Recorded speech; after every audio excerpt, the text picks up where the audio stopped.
Bonjour Jérôme et bienvenue sur ta guidance qui concerne les 3 prochains mois. Alors, j'ai pris des petites notes sur tes envies. Donc tu as des enfants, donc on va voir ça plutôt en maison 5. Dernièrement, tu avais l'impression que ta vie était au ralenti, tu as une très grosse fatigue en août et tu as fait attention à bien et plus profiter de la vie. Donc on va aller voir un peu pourquoi tout est au ralenti et qu'est-ce qu'il faut faire pour débloquer ta vie. Sachant que tu es ascendant Verseau, donc ta maison 1 est en Verseau, donc Verseau, Poisson, Bélier, etc. Enfin, c'est chronologique, comme je l'ai expliqué dans la vidéo des 12 maisons astrologiques. Là, on est en saison du Scorpion, donc en novembre, tu vas beaucoup travailler ta maison 11, c'est-à-dire tes amitiés, tes réseaux. En décembre, tu vas beaucoup travailler ta maison 12, c'est-à-dire le lâcher-prise, tout ce qui est contrôle et la foi. Et puis en janvier, pour le 3e mois, tu vas peut-être beaucoup plus travailler ta maison 1, c'est-à-dire ta personnalité. Tu vas être en plein dans ton ascendant. Donc n'hésite pas à aller voir des vidéos de Scorpion, de Capricorne, de Sagittaire et Capricorne. Oui, pardon. Verseau, c'est plutôt en février pour toi. J'ai oublié le Capricorne. C'est parti, on va rentrer dedans. Je vais tirer 3 jeux. Donc si tu veux passer, tu passes. Sinon, profite-en pour aller te prendre un papier, un stylo pour prendre toutes les notes dont tu as besoin pour cette vidéo. C'est une vidéo que je te conseille de regarder une fois par mois pendant 3 mois ou 4 mois. Il y a pas mal de personnes qui me font des retours et qui me disent que ça fonctionne un mois de plus, les énergies, peut-être qu'ils ont pris plus de temps pour travailler les choses à travailler. Chacun son rythme, c'est pas une course. Donc, en tout cas, moi je vais te faire, je vais essayer de te le rappeler sur Instagram, t'envoyer un petit message pour te dire coucou, n'hésite pas à revoir la vidéo parce que quand on écoute une vidéo, quand on fait une guidance, on ne perçoit que 15-20% des informations. Et donc au fur et à mesure, tu verras ton évolution, qu'est-ce que tu as travaillé, qu'est-ce qui te reste encore à travailler. C'est parti.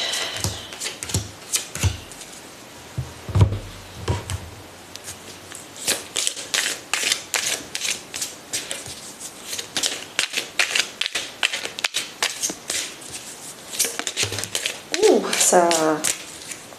Qu'est-ce qui a sauté? Nouvelle vie. Ouais, il y a peut-être une nouvelle vie qui s'annonce pour toi. Quelque chose où ça va se réactiver. Tu vois, quand tu me disais que dernièrement, il se passait, tout était un peu au ralenti. C'est un peu, tout est gelé. Et là, il y a un bourgeon qui est en train de fleurir. Tout est en train de reprendre vie. Donc, tout est en train de bouger. Alors, je vais commencer avec les 3 dos de deck. On commence avec dernièrement, les dernières semaines, les derniers mois, qu'est-ce qui s'est passé pour toi? Amour de soi, tu as pris soin de toi. D'ailleurs, tu me l'as dit, tu as dernièrement essayé de vraiment faire attention à profiter de la vie, être dans la gratitude, se faire plaisir. Donc, ralentir par rapport à août où tu as eu une grosse fatigue et prendre soin de toi, ça a vraiment réaligné le soin des 7 chakras, ça a réaligné tes 7 chakras, ça a réaligné ton corps, ton âme, ton esprit et tu as re-rempli ta jauge de vie, on va dire. Également, dernièrement, tu as la reine et le roi d'épée. Donc ça, c'est le couple symbolique. C'est-à-dire que tu t'es vraiment aligné dans ton état d'esprit, ta communication, ta façon de voir la vie, ta stratégie. Il y a des choses qui se sont beaucoup plus éclairées. Tu sais faire la part des choses entre les émotions et le factuel. Par exemple, là tu me l'as pas dit donc c'est un exemple, mais je sais pas pourquoi tu étais fatiguée en août. Disons, admettons que c'est à cause du travail parce que tu ne t'arrêtais pas. Là dernièrement tu as appris une leçon en disant maintenant je sais dire stop, je sais poser mes limites, je sais prendre du recul sur les événements en me disant que là j'ai besoin de repos. Et également dernièrement il y a eu une bénédiction pour toi, il y a eu peut-être des communications qui t'ont apporté des bonnes nouvelles, il y a eu ça peut être aussi des communications on va dire spirituelles, c'est-à-dire qu'en gros tu reçois des messages, ça peut être des guidances, ça peut être dans des rêves, ça peut être des messages que tu reçois, ou toi peut-être que tu t'es acheté un petit oracle dernièrement et ça te fait plaisir. Mais pour toi ça a été une réelle bénédiction, ça t'a vraiment apporté du plus. Alors je vais mettre les cartes plus haut, les dos de deck, le contexte, et on va aller dans la guidance. Alors on va faire peut-être un peu plus de place. Parfait. On commence avec la maison 1. Donc la maison 1, c'est vraiment toi, ta personnalité, ton individualité. Plus tu deviens mature, plus tu deviens ton ascendant, c'est-à-dire Verseau. Alors, pour là maintenant, et puis les 3 prochains mois, qu'est-ce qui se passe? Tu es vraiment dans tes pensées. Qui est-ce que j'ai envie de devenir? Quel type de personne j'ai envie d'être? La meilleure version de moi-même? Quelle est ma personnalité? T'es vraiment en réflexion sur toi.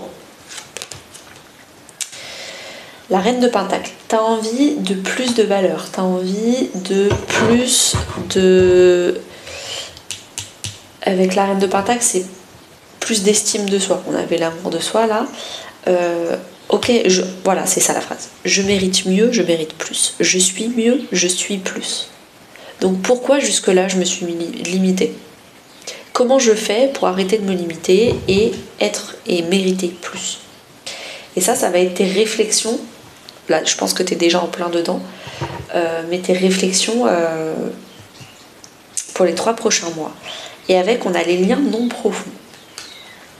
Alors, je vais échanger. On va mettre le tarot devant. Hop, comme ça.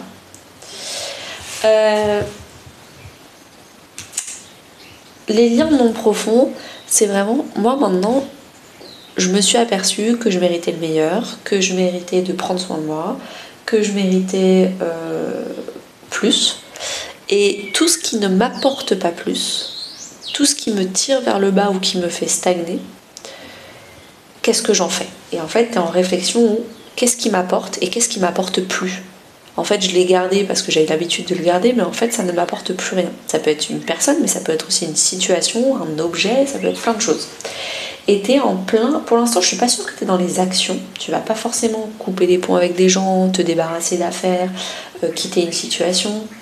Mais tu es dans la réflexion de qu'est-ce qui m'apporte et qui me fait devenir une meilleure personne. Et qu'est-ce qui ne m'apporte pas aujourd'hui. Peut-être que dans le passé ça m'apportait, mais là aujourd'hui, qu'est-ce qui ne m'apporte pas et comment faire en fait, qu'est-ce qu'il faut que je fasse. Donc là, on n'est pas du tout dans l'action, on est vraiment dans la réflexion. Peut-être que tu seras dans l'action à partir de l'hiver, le 21 décembre, c'est possible. Ou peut-être à partir dans l'action à partir de Verseau, c'est-à-dire en février, ton signe ascendant. En face, on a la maison 7. Désolée, j'ai le nez un peu bouché, j'ai les sinus pris. La maison 7, c'est les engagements. Comment moi, je vois l'engagement? Ça veut dire quoi l'engagement pour moi? Comment je m'engage dans mon couple, à travers mon ou ma meilleure amie, à travers des contrats signés, donc mon employeur, un gros client. Comment je m'engage avec le reste des gens.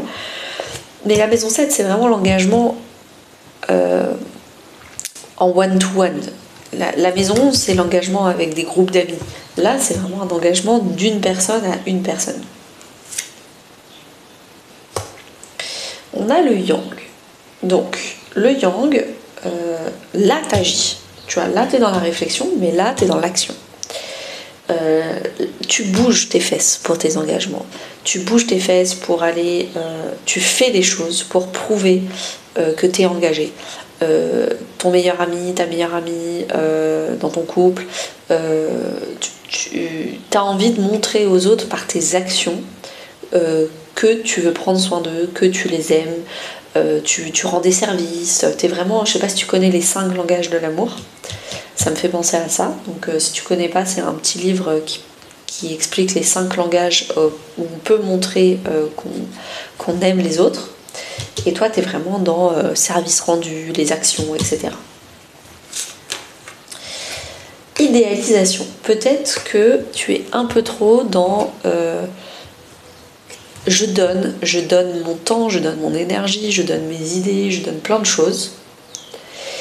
Et je suis persuadée que les autres vont me le rendre. Et ça, c'est un problème, c'est un idéal. Si tu donnes à des personnes sans que personne t'ait rien demandé, il n'y a aucune garantie qu'ils te le rendent en retour. Il faut attendre que les gens demandent de l'aide, demandent quelque chose pour le donner. Il faut arrêter de tout le temps donner sans compter, parce que c'est ça qui fait en fait que tu es en train de vider ta dose d'énergie.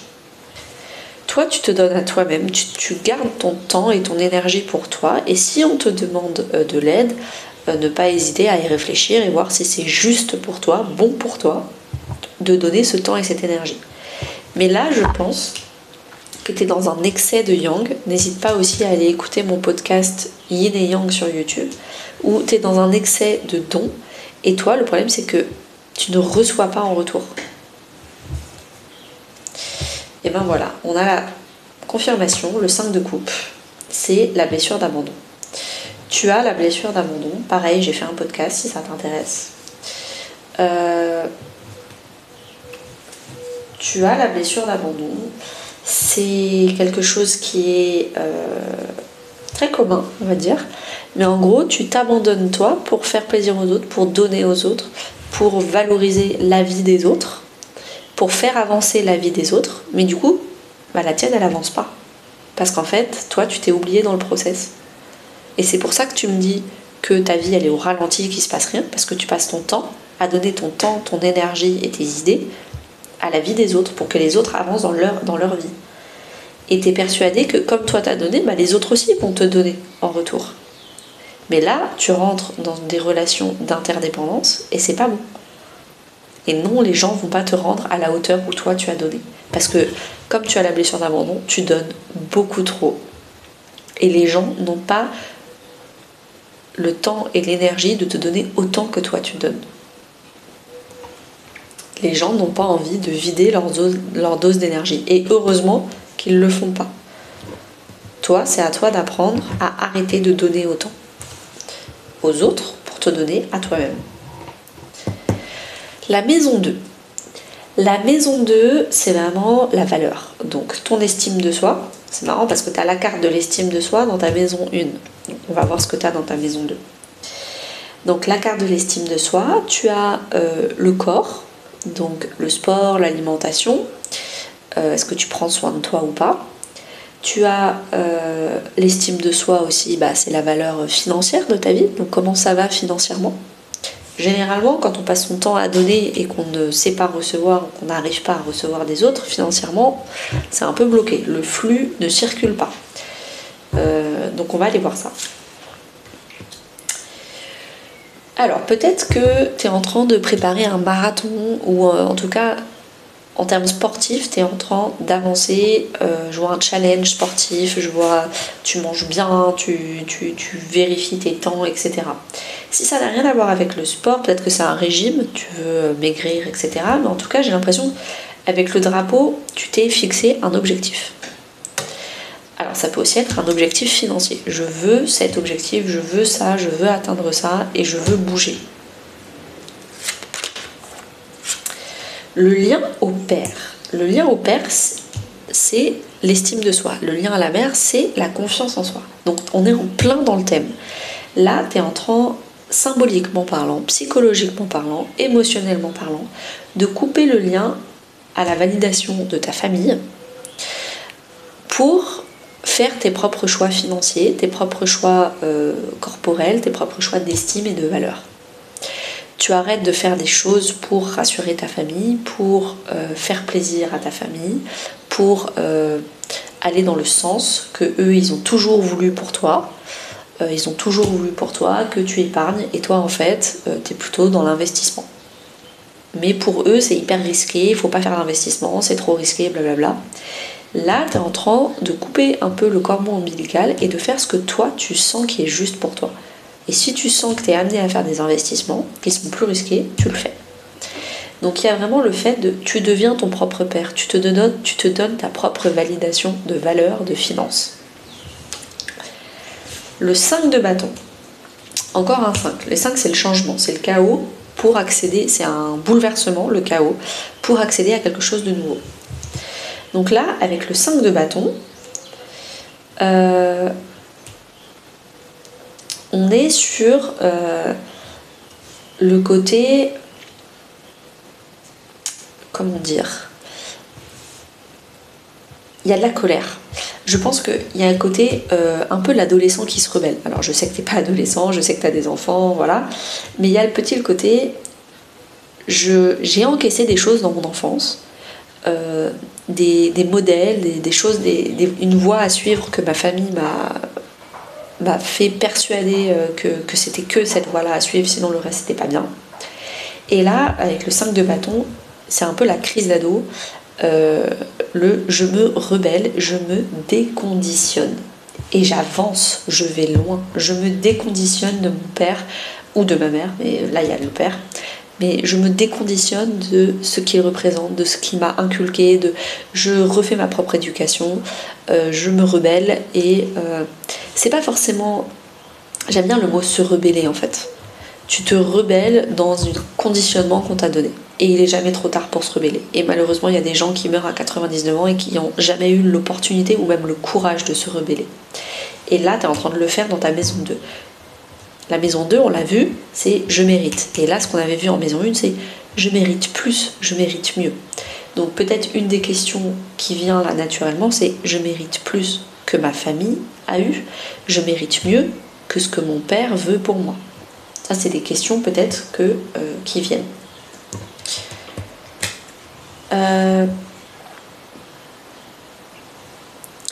Alors, en maison 8, en face, on a les finances à grande échelle, donc les grands investissements. On a le corps avec les autres, c'est-à-dire la sexualité. Et on a l'estime de soi en profondeur, c'est-à-dire les grandes transformations de développement personnel intérieur. La régénération, c'est canon. Là, tu vois, le 5 de bâton, le bâton c'est le feu. Tu es en train de brûler tout ce qui n'est pas compatible avec toi. Mes parents, ils étaient tous les deux Capricornes et ils avaient une vie très matérielle, très plan-plan. Moi, mon ascendant c'est Verseau, c'est la liberté. Et je sais qu'ils ont fait du mieux qu'ils pouvaient pour me donner une éducation où ils pensaient que c'était le mieux pour moi, mais en fait c'était le mieux pour eux selon leur vision des choses. Et moi je suis en train de tout brûler pour tout reconstruire. Je refais mon éducation, je refais mon conditionnement qui est beaucoup plus compatible avec qui je suis, qui est beaucoup plus aligné avec mon enfant intérieur et avec mes valeurs.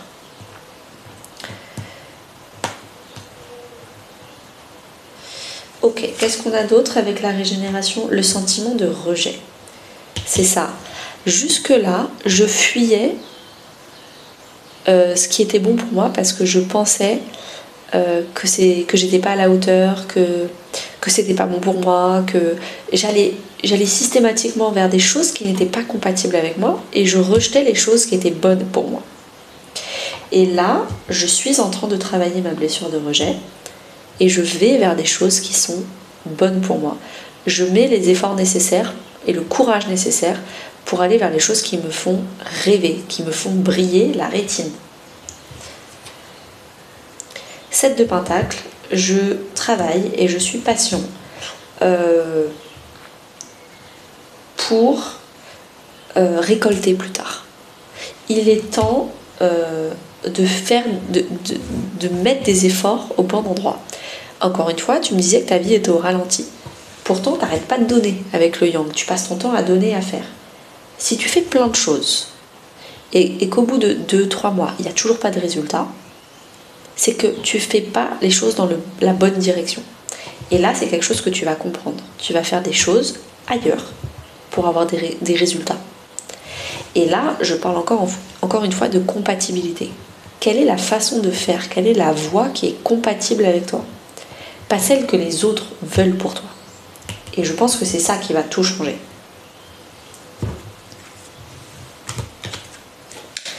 La maison 3, c'est ton état d'esprit.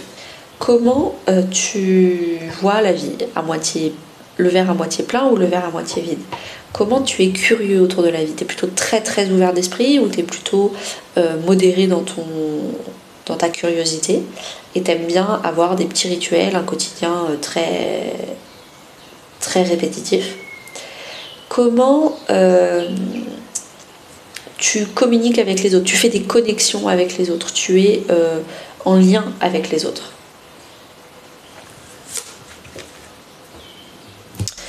T'es heureux, tu te laisses porter par la vie, tu te laisses surprendre, tu es très léger dans tes communications.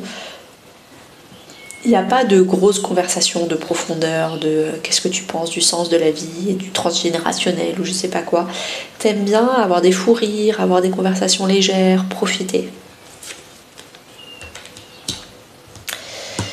T'es dans ta bulle. T'es dans ta bulle. Je sais pas si c'est bien ou pas bien. Là, ils écrivent enfermement, mais parfois, être dans sa bulle, ça fait du bien.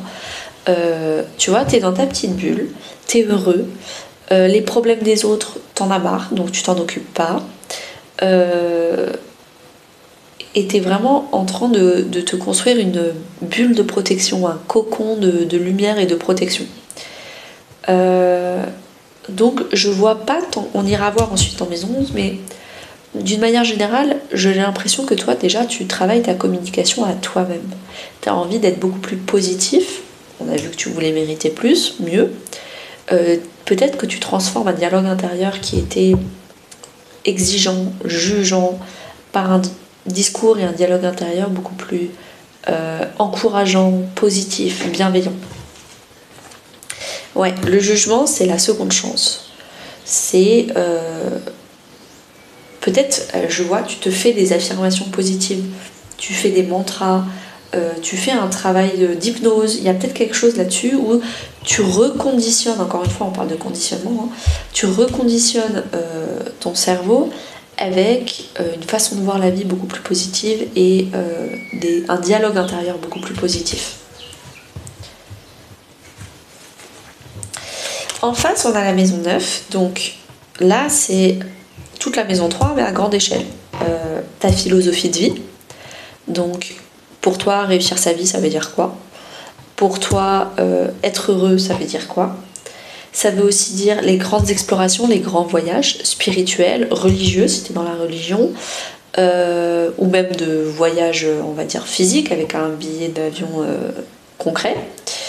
Donc on va aller voir ça. C'est quoi tes rêves, tes aspirations? Rien ne vaut son chez soi. T'es bien chez toi. On l'a vu, de toute façon, t'étais dans ta bulle.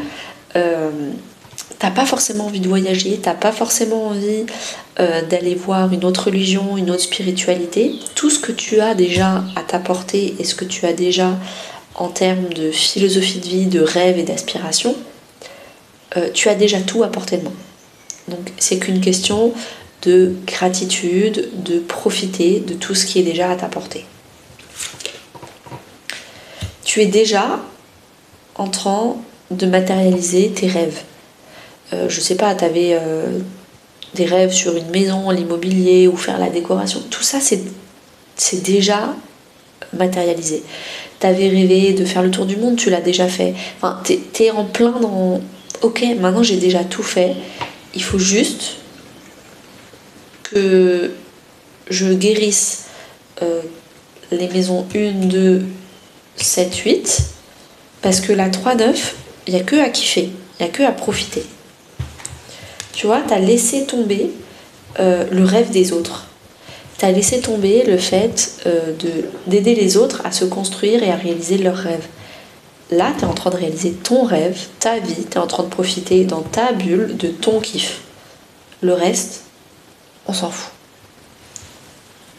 Tu lâches tout ce qui est trop lourd et tout ce qui ne te concerne pas en fait.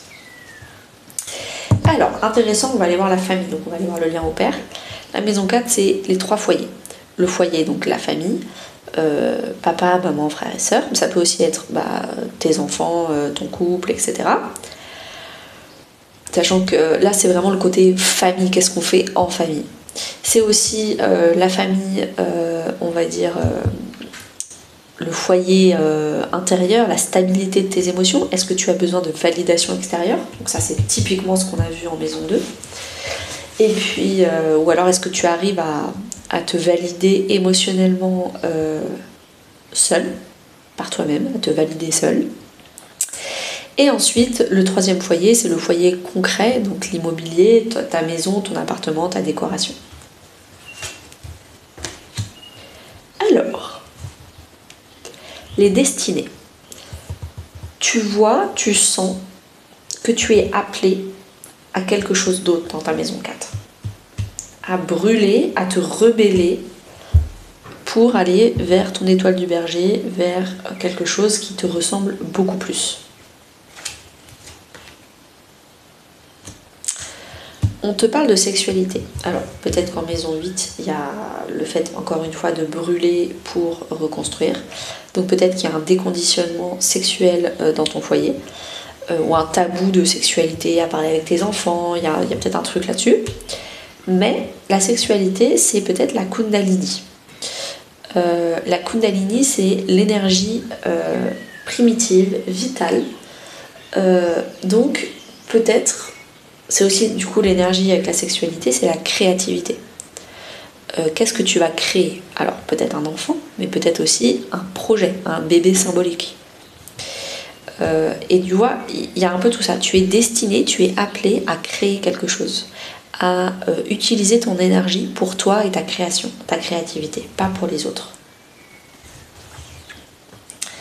La roue de la fortune. Il y a une récolte, il y a quelque chose qui était bloqué, qui est en train de se débloquer dans ta maison 4.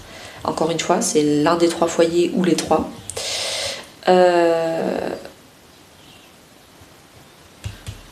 Là, tu vois, en plus, la petite... Là, ça montre une maison. Est-ce que tu vas avoir une maison en immobilier? Il y a quelque chose dans la maison, ou alors refaire la déco, refaire des travaux, je sais pas. Il y a peut-être quelque chose avec la roue de la fortune où tu as suffisamment... c'est le bon moment pour toi, financièrement, en termes de temps, en termes d'énergie, pour récolter, pour commencer quelque chose, pour que la roue tourne dans ton sens. En face, on a la maison 10. Alors, la maison 10, c'est ta place dans la société, ta réputation, ta carrière, tes grandes ambitions. Tu es en train de faire des efforts. Couper du bois, c'est vraiment je fais des efforts pour un rêve, pour un objectif. Alors, de toute façon, l'objectif, on l'avait vu là avec le petit drapeau dans Aller loin. Ici. On a vu aussi que tu donnais, tu faisais beaucoup, tu étais beaucoup dans l'action. Là, couper du bois, c'est t'es dans ton jardin, tu as plein de bûches de bois autour de toi. Et tu dois les couper, tu dois te retrousser les manches et commencer à bouger tes fesses pour couper tout ce tas de bois en bûches pour l'hiver. Et là, tu es en train de travailler, de préparer quelque chose dans ta maison 10.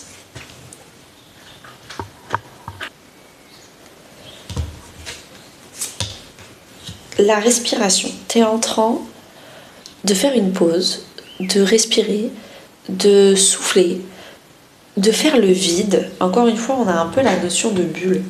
Tu fais le vide pour savoir, ok, qu'est-ce que moi je veux dans ma vie? Qu'est-ce qui est le mieux pour ma vie? Et c'est vraiment le côté...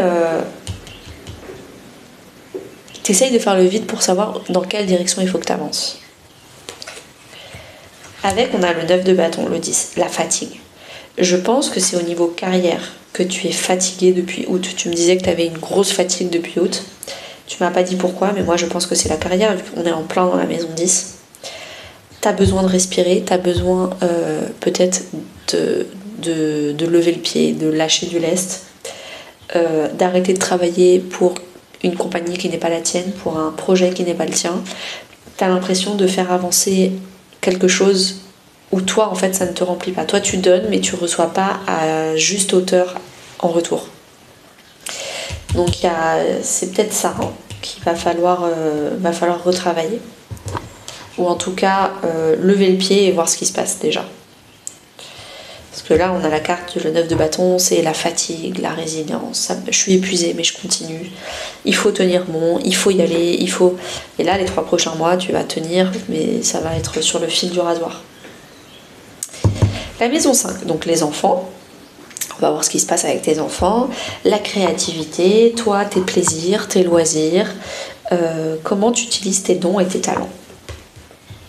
La flexibilité, peut-être que tu fais du yoga avec tes enfants ou toi tout seul. T'es beaucoup plus flexible, t'es beaucoup plus compréhensif, empathique avec toi-même, avec tes enfants. T'as envie de peut-être un peu plus utiliser le corps, la danse, le yoga, tout ça. Le corps est impliqué dans tes loisirs. La lignée transgénérationnelle. T'es en train de voir qu'est-ce que tu faisais pas avec tes parents, mais que tu as envie de faire avec tes enfants, et qu'est-ce que toi tu faisais avec tes parents que tu n'as plus envie de reproduire avec tes enfants. Tu es vraiment en mode j'ai envie d'arrêter l'effet domino. Tout ce qui était négatif, je vais arrêter, je veux pas le reproduire et le transmettre à mes enfants. Et pour ça, il faut être flexible, il faut essayer des choses, il faut être flexible aussi en termes d'état d'esprit pour essayer de comprendre qu'est-ce qui est à reproduire, qu'est-ce qui n'est surtout pas à reproduire avec mes enfants. Il y a vraiment le côté, la lignée transgénérationnelle, il y a peut-être quelque chose à arrêter ou quelque chose à commencer parce que ça faisait longtemps qu'on le faisait pas. La grande prêtresse. Ça, c'est vraiment une carte de spiritualité, tu vois. Il y a les cartes, il y a les runes. Donc, peut-être qu'en loisir, tu vas commencer à apprendre à tirer les cartes. Ça, c'est quelque chose, vu que tu as la grande prêtresse dans ta maison 2, tu vas, dans les loisirs, commencer à avoir une pratique, avoir quelque chose d'ésotérique, on va dire. Également, peut-être que tu vas, avec tes enfants, pratiquer l'ésotérisme. Tu vas peut-être leur offrir un oracle pour les enfants. Il y en a plein des super pour que les enfants apprennent leurs émotions, apprennent à gérer plein de choses. Si tu veux, je te les envoie, demande-moi et je t'envoie ça. Moi, j'en connais 2 qui sont trop bien. Également, avec la grande prêtresse, on a le côté... grâce à l'ésotérisme, grâce à ma reconnexion à moi-même, je vois qu'est-ce qui n'est pas à reproduire et qu'est-ce qui est à reproduire. Il y a la spiritualité m'aide à comprendre les schémas répétitifs dans ma famille que je ne veux pas reproduire à mes enfants.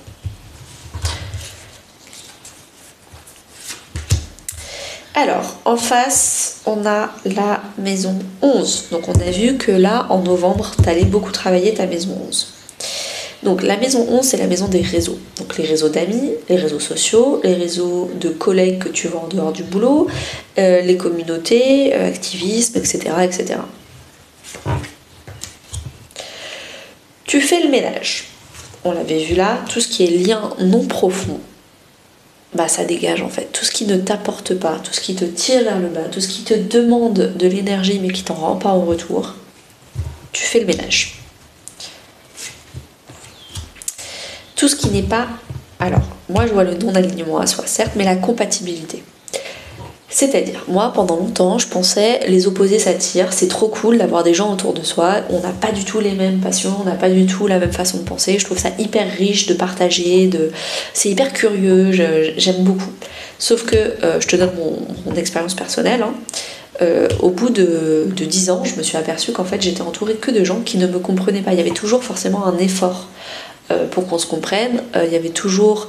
on voyait pas forcément la même façon, on n'achète pas les mêmes choses, on n'a pas le même humour, et au bout d'un moment c'est hyper intéressant et riche en termes social, mais parfois on a besoin de stabilité et de facilité. Et là c'est ce que tu vas... Maintenant moi la phrase les opposés s'attirent, c'est une phrase où j'ai un peu plus de mal parce que je l'ai expérimenté pendant longtemps et ça m'a rien apporté, ou peu. En tout cas au début, mais peut-être que j'avais peut-être pas besoin de m'infliger ça 10 ans. Et là c'est un peu ça. Toi, tu vas du coup te rendre compte aussi dans le terme de tes amitiés que qui se ressemblent, ça semble. Tu rencontres quelqu'un, c'est compatible. Il y a 80% de points communs et allez, 20% de différence. On a le même humour, on a les mêmes fous rires, on pense à la même chose, on a les mêmes goûts, on fait les mêmes activités. C'est simple. Et c'est un peu ça que tu vas te rendre compte. En fait, autour de moi, je veux des gens simples. La vie est suffisamment compliquée. Il y a plein de choses que je peux pas gérer. Mon boulot, mes enfants, tout ça là, je peux pas tout gérer. Mes amitiés, je veux des gens avec qui c'est simple. Tu vois, le 8 de bâton, il va se passer plein de choses. Il va y avoir plein de changements. Il va y avoir plein de nouvelles personnes qui arrivent dans ta vie, de personnes qui vont partir. Je pense que ça va chambouler un peu. C'est un peu la tempête sociale. Alors, on a ensuite la maison 6, si elle veut bien venir. Voilà. La maison 6, c'est la maison de la santé, du bien-être, de tout ce qui est équilibre vie pro, vie perso, la routine, une longueur d'avance. Tu avances. Tu avances dans ta routine, tu avances dans ta vie, dans ton bien-être, tu as l'impression de voir des résultats, tu as l'impression qu'il y a des choses qui avancent positivement parlant. L'ancrage. D'ailleurs, tu avais presque la même, tu vois, là et là, j'avais jamais vu, mais c'est presque les mêmes cartes. Donc, tu es en train de t'ancrer. L'ancrage, c'est quoi? Ça veut dire que tu n'es plus influençable.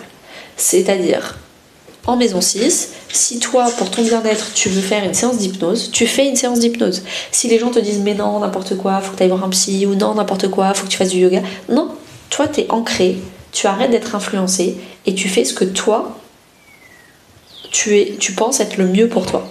Donc tu es vraiment ancré, tu sais ce qui te fait avancer, tu sais ce qui te parle, tu sais ce qui te parle pas et t'avances.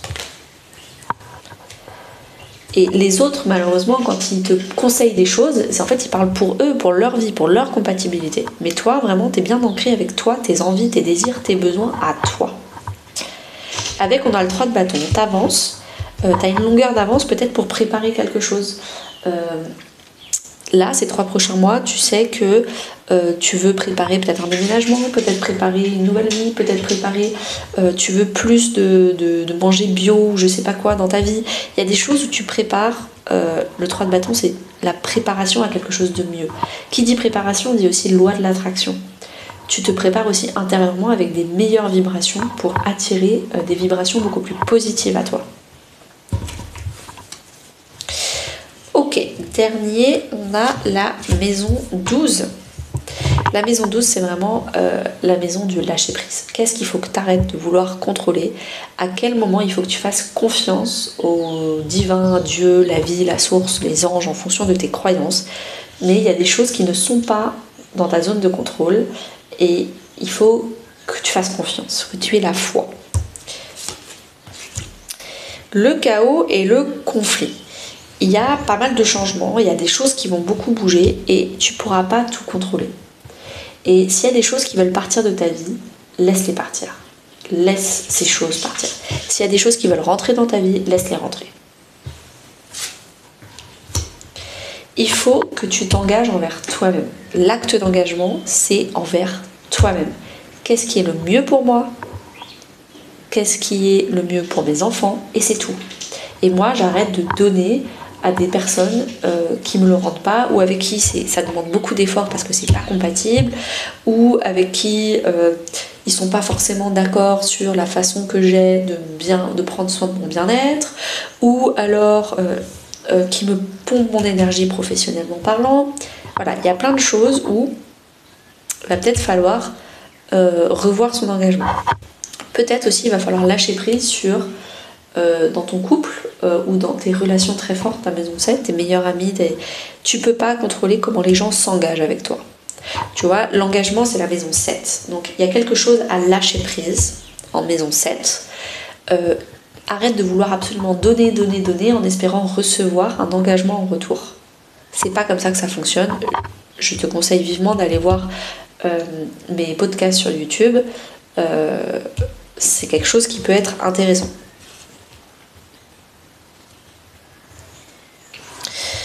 Le set de coupe, c'est vraiment, tu as 7 choix devant toi et il va falloir faire des choix, il va falloir prioriser. Et pour l'instant, il faut te prioriser toi et arrêter de prioriser les autres.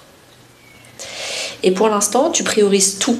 Le boulot, les enfants, les amis, l'immobilier, le financier. Tu priorises tout sauf toi. Et tu es en train d'apprendre à te prioriser, toi, à t'engager envers toi-même. Et tu vois, les prioriser, tu vois, je vois une liste là. Et toi, tu es tout en bas de la liste. Et il va falloir te mettre en haut de la liste. Et ça va être hyper important. Ça va être en tout cas ton travail des 3 prochains mois. Mais je pense que tu es déjà en plein dedans. Je te tire 2-3 petites cartes conseils supplémentaires pour finaliser cette guidance. Alors, en dos de deck, on a honore ta lignée. On avait où le transgénérationnel? Là. Honore tes ancêtres et remercie-les pour ce qu'ils t'ont transmis, que ce soit lumineux ou sombre, à travers eux, tout comme à travers toi. La vie s'exprime et cherche le beau et le bon. Hop. Accueille tes émotions, laisse-leur l'espace pour s'exprimer, écoute ce qu'elles te racontent sur ta vie intérieure et prends-les en compte. Ça, j'ai envie de le mettre sur ta bulle. Et dernier petit conseil, aime ta fragilité. Tu n'as pas besoin d'être parfait, parfaite.